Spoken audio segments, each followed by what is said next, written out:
খুলনার বাজারে সবজি ও মুরগির মাংসের দাম সহনীয় থাকলেও মাছের দাম বেড়েছে উল্লেখযোগ্যভাবে। শুক্রবার বিভিন্ন বাজার ঘুরে দেখা যায় রুই, কাতল, ভেটকি, পাবদা সহ প্রায় সব ধরনের মাছের দাম 2 সপ্তাহে বেড়েছে। ব্যবসায়ীরা সরবরাহ সংকট ও পরিবহন ব্যয় বৃদ্ধিকে দায়ী করেছেন। তবে ক্রেতাদের অভিযোগ, মৌসুমে মাছের এমন মূল্য বৃদ্ধির পিছনে সিন্ডিকেটের কারসাজি রয়েছে। ফলে মাছ কিনতে হিমশিম খাচ্ছেন সাধারণ ক্রেতারা। বাজারের আরও খবর জানাতে খুলনা থেকে সরাসরি যুক্ত হচ্ছেন সহকর্মী রকিবুল ইসলাম মতি। হঠাৎ করে মাছের দাম বাড়ার কারণ কি আমাদেরকে জানাবেন? বাজারের হঠাৎ করে মাছের দাম বাড়ার কারণ হিসেবে কিন্তু যদি আমরা কথা বলেছিলাম এখানকার যারা মাছ বিক্রি করে তাদের সাথে, তারা যে বিষয়টি আমাদেরকে জানিয়েছেন যে আগের মতো কিন্তু এখানকার যারা ঘেরের যে মাছগুলো রয়েছে সেই মাছ কিন্তু এখন আগের মতো উৎপাদিত হচ্ছে না। উৎপাদিত না হওয়ার কারণে তারা মাছ পাচ্ছে না। আরেকটি ব্যাপার হচ্ছে যে এ, এ, খাল বিলের পানি পর্যাপ্ত না থাকার কারণে বা বৃষ্টি সিজন হওয়ার না বৃষ্টি সিজন থাকার কারণে কিন্তু বৃষ্টি পর্যাপ্ত না হওয়ার কারণে যে মাছের যে স্বাভাবিক প্রজনন থাকে সেই প্রজনন ব্যাহত হওয়ার কারণে কিন্তু এবারের মাছের যে কম সেটি কিন্তু তারা বলছেন।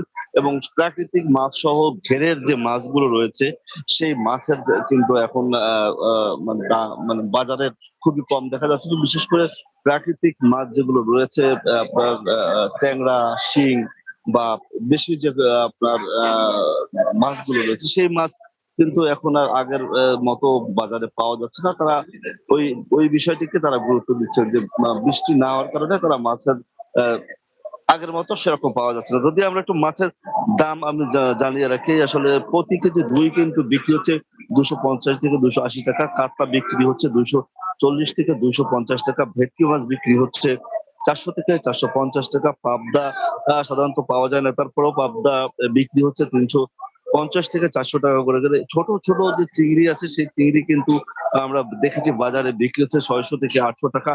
ট্যাংরা মাছ যেগুলো রয়েছে সেই ট্যাংরা মাছ বিক্রি হচ্ছে কিন্তু 500 থেকে 700 টাকা। এবং দেশি যে কই মাছ টাকি মাছ রয়েছে সেই মাছের দাম একটু কম আমরা দেখেছি, সেটি দেখেছি 220 থেকে 250 টাকা দরে বিক্রি হচ্ছে।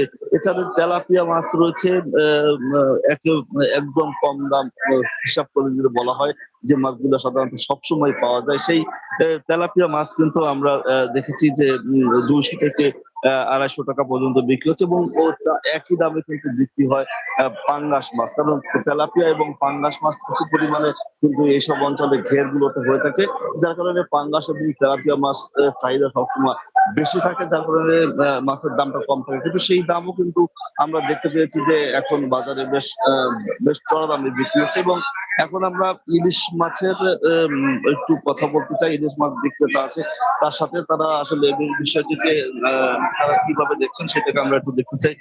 জাস্ট ইলিশ মাছের দাম কেমন, ইলিশ মাছ কেমন দামে বিক্রি করছে?